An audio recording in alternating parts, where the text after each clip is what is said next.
Hello friends, எல்லாரும் எப்படி இருக்கீங்க?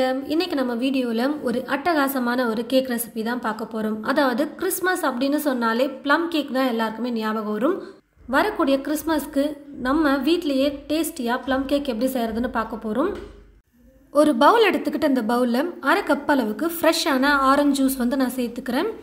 பழத்தை நல்லா பிழிஞ்சிட்டு சாறு எடுத்துட்டு வடிகட்டிக்கோங்க. வடிகட்டிட்டு 1/2 கப் அளவுக்கு நான் ஒரு பவுலில் சாறு சேர்த்துக்கிறேன். நீங்கள் ஆரஞ்சு ஜூஸுக்கு பதிலாக கிரேப் ஜூஸ் கூட எடுத்துக்கலாம்.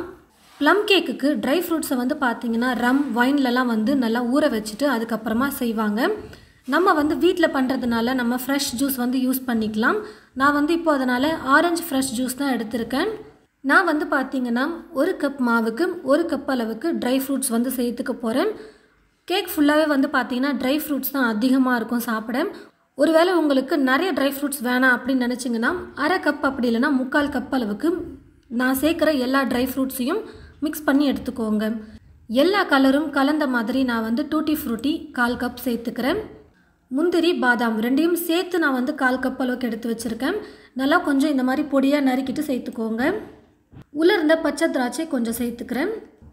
1/4 கப் பார்த்தீங்கன்னா உலர்ந்த கருப்பு திராட்சை சேர்த்துக்கிறேன். ப்ளம் கேக்குக்கு மெயினாக பார்த்தீங்கன்னா இந்த கருப்பு திராட்சை தான் ரொம்பவே அதிகமாக சேர்ப்பாங்க. பேரிச்சம்பழமும் சேர்க்கறது உண்டு. ஒரு சிலர் பேரிச்சம்பழம் சேர்த்துக்குவாங்க, ஒரு சிலர் பேரிச்சம்பழம் சேர்க்காமல் செய்வாங்க. நான் இப்போ ஸ்கிப் பண்ணிக்கிட்டேன். இப்போ எடுத்து வச்சுருக்கிற எல்லா ட்ரை ஃப்ரூட்ஸையும் நான் இந்த ஆரஞ்சு ஜூஸில் சேர்த்துட்டு நல்லா கலந்து கொடுத்துக்கிட்டு குறைஞ்சது ஒரு 6 மணி நேரத்துக்காச்சும் நல்லா நான் இப்போது ஊற விட்டுக்க போகிறேன். நல்லா ஊறி வரணும். ட்ரை ஃப்ரூட்ஸ் எல்லாமே அந்த ஆரஞ்சு ஜூஸில் நல்லா ஊறி வரணும். அது வரைக்கும் நம்ம ஊற வச்சுக்கலாம். 6 மணி நேரத்துக்கு நான் ட்ரை ஃப்ரூட்ஸை ஆரஞ்சு ஜூஸில் ஊற வச்சு எடுத்துக்கிட்டேன். இப்போ நம்ம கேக் செய்ய ஆரம்பிச்சிடலாம். ஃபஸ்ட்டு கேக் ட்ரேவை ரெடி பண்ணி வச்சுக்கலாம். ட்ரேயில் நல்லா எண்ணெயை ஃபுல்லாக நல்லா இந்த மாதிரி தடவி விட்டுட்டு ஒரு பட்டர் ஷீட்டை இந்த மாதிரி ரவுண்டாக கட் பண்ணி நான் சேர்த்துக்கிறேன். பட்டர் ஷீட் இல்லைன்னா பரவாயில்ல, நீங்கள் மைதா மாவையே ஃபுல்லாக ட்ரே ஃபுல்லாக தூவி விட்டுக்கோங்க.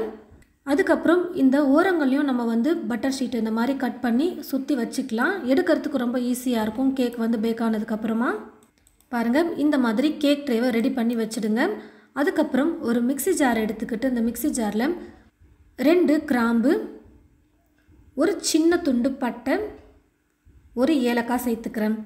ஏலக்காவை பார்த்தீங்கன்னா அந்த மேலே இருக்கிற தோலை எடுத்துகிட்டு உள்ளே விதை மாதிரி இருக்கும் பார்த்தீங்களா, அதை மட்டும் நான் சேர்த்துக்கிறேன். நம்ம எல்லாருக்கிட்டையுமே பொடி இருக்காது, பட்டை பொடி அதெல்லாம் இருக்காது. அதனால் நம்ம அரைச்சிட்டே சேர்த்துக்கலாம். ஒரு 1/2 ஸ்பூன் அளவுக்கு இந்த பவுடர் நமக்கு கிடைச்சா போதும். ஆனால் மிக்சியில் இதை அரைக்க முடியாது. அதனால் நான் 3 ஸ்பூன் சர்க்கரை சேர்த்துட்டு நல்லா நைஸாக பவுடராக அரைச்சி எடுத்துக்க போகிறேன். மிக்ஸி ஜாரில் பார்த்தீங்கன்னா நம்ம கொஞ்சம் பொருளை போட்டு அரைக்கும் போது நல்லா நைஸாக அரைப்பட்டு வராது. அதனால் நீங்கள் மூடி போட்டு அரைக்காமல் இந்த மாதிரி ஒரு பிளேட் வச்சுட்டு நீங்கள் அரைச்சிங்கன்னா நல்லா நைஸாக கொஞ்சம் பொருள் கூட அரைப்பட்டு வந்துடும். பாருங்கள், எல்லாத்தையும் சேர்த்து நல்லா நைஸாக நான் பவுடர் பண்ணி எடுத்துக்கிட்டேன். இப்போ ஸ்டவ்வை பற்ற வச்சுக்கிட்டு ஸ்டவ் மேலே ஒரு கடாயில் ஒரு பேன் வச்சுக்கிட்டு அதில் 1/2 கப் அளவுக்கு சர்க்கரையை சேர்த்துக்கிறேன். தண்ணியெல்லாம் எதுவுமே சேர்க்காமல் நம்ம சர்க்கரையை நல்லா கரைச்சி எடுத்துக்கணும். அதாவது சர்க்கரை நல்லா கரைஞ்சி நல்லா ப்ரௌன் கலர் மாறி வர வரைக்கும் நம்ம குக் பண்ணணும். தண்ணியெல்லாம் எதுவுமே சேர்க்காமல் கலந்து கொடுத்துக்கிட்டே இருந்தால் இந்த மாதிரி கொஞ்சம் கொஞ்சமாக சர்க்கரை கரைஞ்சி இந்த அளவுக்கு நல்லா கலராக வந்துடும். இந்த மாதிரி நல்லா ப்ரௌன் கலரில் வந்ததுக்கப்புறமா நான் 1/4 கப் அளவுக்கு தண்ணியை சூடு பண்ணி எடுத்து வச்சுருக்கேன். மிதமான சூட்டில் இருக்குது இந்த தண்ணி. இந்த தண்ணியை இப்போ இதில் சேர்த்துட்டு நல்லா கலந்து கொடுத்துட்டு ஸ்டவ் ஆஃப் பண்ணிக்க போகிறேன். சுகர் சிரப் ரெடி ஆகிடுச்சு. ஒரு பவுல் எடுத்துக்கிட்டு இந்த பவுலில் 1/4 கப் அளவுக்கு காய வச்ச பால் சேர்த்துக்கிறேன். நல்லா திக்கான பாலாக காய வச்சு எடுத்துக்கோங்க, கொஞ்சம் கூட தண்ணி சேர்க்காமல். 1/4 கப் அளவுக்கு ரீஃபைண்ட் ஆயில் சேர்த்துக்கிறேன். நீங்கள் எண்ணெய்க்கு பதிலாக வெண்ணெய் கூட சேர்த்துக்கலாம்.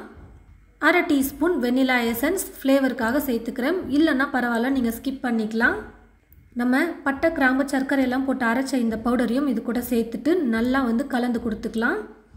ஒரு 2 நிமிஷத்துக்கு நல்லா கலந்து கொடுத்ததுக்கப்புறமா இந்த மாதிரி ஒரு வடிகரண்டி வச்சுட்டு 1 கப் அளவுக்கு நான் மைதா மாவு சேர்த்துக்கிறேன். நான் எடுத்துருக்கிற கப்போட சைஸ் பார்த்தீங்கன்னா 250 மில்லி கப்.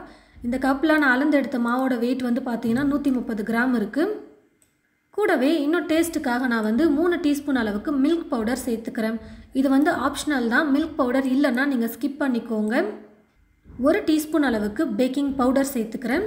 இந்த மாதிரி நீங்கள் மெஷர்மெண்ட் ஸ்பூன் வாங்கி வச்சுக்கிட்டிங்கன்னா உங்களுக்கு ரொம்பவே யூஸ்ஃபுல்லாக இருக்கும் கேக் செய்யறதுக்கு. 1/2 டீஸ்பூன் அளவுக்கு பேக்கிங் சோடா வந்து சேர்த்துக்க போகிறேன். அதாவது நம்ம வீட்டில் யூஸ் பண்ணுற சமையல் சோடா இருக்குது பார்த்தீங்களா, அது வந்து 1/2 டீஸ்பூன் சேர்த்துக்கிட்டா போதும். இப்போ எல்லாத்தையும் நம்ம இந்த மாதிரி சலிச்சு இந்த பவுலில் சேர்த்துக்கலாம். இப்போ வந்து பார்த்திங்கன்னா நம்ம சுகர் சிரப் ரெடி பண்ணியிருக்கோம் பார்த்தீங்களா, இதை வந்து நம்ம சேர்த்துக்கலாம். இப்போ இது கூட எப்போவுமே கேக் செய்யும்பொழுது வந்து பார்த்திங்கன்னா மாவு சேர்த்ததுக்கப்புறமா ரொம்பவும் நம்ம ஹார்டாக வந்து மிக்ஸ் பண்ணக்கூடாது. ரொம்ப சாஃப்டாக தான் நம்ம மிக்ஸ் பண்ணணும். அப்போ தான் கேக் வந்து நல்லா ஃப்ளஃபியாக எழும்பி வரும். எல்லாத்தையும் சேர்த்துட்டு நல்லா கலந்து கொடுத்துட்டு கடைசியாக நம்ம ஊற வச்சு எடுத்து வச்சுருக்கிற இந்த ட்ரை ஃப்ரூட்ஸை இந்த ஆரஞ்சு ஜூஸோடு சேர்த்து நல்லா கலந்து கொடுத்துக்கோங்க. நான் ஏற்கனவே சொன்ன மாதிரி நான் வந்து நிறைய சேர்த்துருக்கேன் ட்ரை ஃப்ரூட்ஸ் வந்து. உங்களுக்கு ரொம்ப அதிகமாக இருந்தால் பிடிக்காது அப்படின்னு நினச்சிங்கன்னா 1/2 கப் இல்லை 3/4 கப் அளவுக்கு சேர்த்துக்கோங்க.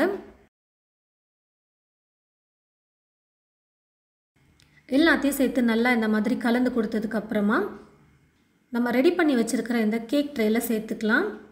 பாருங்கள் ஃப்ரெண்ட்ஸ், இந்த அளவுக்கு கொஞ்சம் மாவு நல்லா கெட்டியாக இருக்கணும், ரொம்ப தண்ணியாக இருக்கக்கூடாது. ஒருவேளை இன்னும் கெட்டியாக இருந்தது அப்படின்னா எக்ஸ்ட்ரா கூட நீங்கள் காய வச்ச பாலை சேர்த்து கலந்து கொடுத்துக்கலாம். எல்லா மாவையும் ட்ரேயில் சேர்த்ததுக்கப்புறமா கொஞ்சம் இந்த மாதிரி தட்டி விட்டுக்கலாம். உள்ளே வந்து காற்று போகாமல் இருக்கணும், அதனால் கொஞ்சம் இந்த மாதிரி டேப் பண்ணி எடுத்துக்கலாம். இப்போது ஸ்டவ்வை பற்ற வச்சுக்கிட்டு ஸ்டவ் மேலே நான் வந்து ஒரு கடாய் வச்சுட்டு அந்த கடாய்க்குள்ளே ஒரு ஸ்டாண்ட் வச்சுட்டு மேலே முடியும் போட்டு 5 நிமிஷத்துக்கு நான் வந்து ப்ரீ ஹீட் பண்ணி எடுத்துக்கிட்டேன். இப்போ நல்லா ப்ரீ ஹீட் ஆன இந்த கடாயில் வந்து நம்ம ரெடி பண்ணியிருக்கிற இந்த கேக் ட்ரை எடுத்து வச்சிடலாம். உங்கள்கிட்ட ஸ்டாண்ட் இல்லைனா பரவாயில்ல, மணல் அப்படி இல்லைனா தூள் உப்பு சேர்த்துட்டு அதுக்கு மேலே இந்த ட்ரேவை நீங்கள் வச்சுக்கலாம். நான் வந்து ஸ்டாண்ட் வச்சுட்டு அதுக்கு மேலே கேக் ட்ரே வச்சுருக்கேன். நம்ம எடுக்கிற கடாய் இல்லை பாத்திரத்துக்கு கரெக்டாக இருக்கிற மாதிரி மூடி போட்டுட்டு நீங்கள் குக் பண்ணணும். அப்போ தான் வந்து பார்த்தீங்கன்னா கேக் வந்து நல்லா வெந்து வரும், கேப் இல்லாமல் இருக்கணும் அந்த மூடி. நான் வந்து கண்ணாடி லிட்டு மூடி இருக்கிறதுனால அதில் ஹோல்ஸ் இருக்கும் பாருங்கள், அந்த ஹோல்ஸுக்கு வந்து ஒரு பேப்பரை வச்சு அடைச்சி வச்சுட்டேன். இப்போ நான் வந்து பார்த்தீங்கன்னா 40லேருந்து 50 நிமிஷத்துக்கு கேக்கை வந்து ஸ்டவ்வை லோ ஃப்ளேமில் வச்சுட்டு குக் பண்ணிக்க போகிறேன். பாருங்கள் ஃப்ரெண்ட்ஸ், கேக் வந்து இப்போ பாதி அளவுக்கு வெந்து வந்திருக்கு. மேலே அழகுக்காக நான் வந்து பார்த்தீங்கன்னா இப்போது கொஞ்சம் முந்திரி, டூட்டி ஃப்ரூட்டி, கருப்பு திராட்சை இதெல்லாம் வந்து சேர்த்துக்க போகிறேன். நம்ம ஃபஸ்ட்டே மேலே சேர்க்கும் போது என்ன ஆகும்னு பார்த்தீங்கன்னா கேக் வேக வேக வந்து இது எல்லாமே உள்ளே போயிடும் மாவுக்குள்ளே. அதனால் நான் வந்து கொஞ்சம் வெந்ததுக்கப்புறமா இதெல்லாம் சேர்த்துக்கிறேன். இதுவும் வந்து ஆப்ஷனல் தான், ஆனால் நம்ம இந்த மாதிரி டெக்கரேட் பண்ணிவிட்டு அதுக்கப்புறமா எடுக்கும்பொழுது பார்த்தீங்கன்னா ரொம்பவே சூப்பராக இருக்கும் பார்க்குறதுக்கு கேக். இப்போ திரும்ப மூடி போட்டுட்டு நல்லா நம்ம வந்து பேக் பண்ணிக்கலாம். பாருங்கள் ஃப்ரெண்ட்ஸ், கேக் வந்து நல்லா வெந்து வந்துருச்சு. கிட்டத்தட்ட எனக்கு நான் சொன்ன மாதிரி 40லேருந்து 50 நிமிஷத்துக்கு டைம் எடுத்துக்கிச்சு கேக் வேகிறதுக்கு. நம்ம வீட்டில் இருக்கக்கூடிய ஸ்டவ் எந்த அளவுக்கு எரியுது அப்படின்றத பொறுத்து தான் 40 நிமிஷம் இல்லை 50 நிமிஷம் டைம் எடுக்கும் கேக் வேகிறதுக்கு. நீங்கள் ஒரு 40 நிமிஷம் குக் பண்ணிவிட்டு செக் பண்ணி பாருங்கள் கேக் வெந்திருக்கா இல்லையான்னு சொல்லிவிட்டு. வேகலைன்னா எக்ஸ்ட்ரா குக் பண்ணிக்கோங்க. இந்த மாதிரி கத்தி இல்லைனா டூத் பிக்கை வச்சு குத்தி பாருங்கள், மாவு ஒட்டாமல் வந்ததுன்னா கேக் வந்து நல்லா வெந்திருக்குன்னு அர்த்தம். இப்போ நான் ஸ்டவ் ஆஃப் பண்ணிவிட்டு கேக் ட்ரே எடுத்து வெளியில் வச்சிடுறேன். நல்லா சூடு ஆறுனதுக்கப்புறமா நம்ம வந்து ட்ரேலேருந்து எடுத்துக்கலாம். பாருங்கள் ஃப்ரெண்ட்ஸ், கேக் வந்து நல்லா சூடு ஆறி வந்துருச்சு. குறைஞ்சது 1 மணி நேரம் இல்லை 2 மணி நேரம் விட்டுருங்க, நல்லா சூடு ஆறணும். இப்போ நம்ம போட்டிருக்கிற இந்த பட்டர் ஷீட்டெல்லாம் எடுத்துடலாம். கேக் வந்து பார்த்திங்கன்னா ரொம்பவே சூப்பராக வந்திருக்கு. நான் வந்து பார்த்திங்கன்னா கொஞ்சம் அதிகமாகவே ட்ரை ஃப்ரூட்ஸ்லாம் போட்டு செஞ்சுருக்கேன். கண்டிப்பாக உங்களுக்கு இந்த வீடியோ ரொம்பவே பிடிச்சிருக்குன்னு நினைக்கிறேன். கிறிஸ்மஸ் வேறு வரப்போகுது. கிறிஸ்மஸ் அப்படின்னு சொன்னாலே ப்ளம் கேக் தான் ரொம்பவே ஃபேமஸாக இருக்கும். கண்டிப்பாக வரக்கூடிய கிறிஸ்மஸ் அன்னைக்கு நீங்கள் உங்களுடைய வீட்டில் இந்த மாதிரி ப்ளம் கேக் செஞ்சு பாருங்கள். செஞ்சு பார்த்துட்டு எப்படி இருக்குன்னு சொல்லிட்டு மறக்காமல் கமெண்ட் பாக்ஸில் வந்து கமெண்ட் பண்ணுங்கள். இது போல் நிறைய ரெசிபீஸ் பார்க்க தமிழ் ஃபுட் மசாலா சேனலை மறக்காமல் சப்ஸ்கிரைப் பண்ணிக்கோங்க. கூடவே பக்கத்தில் இருக்கிற பெல் ஐக்கானை கிளிக் பண்ண மறந்துடாதீங்க. தேங்க்யூ.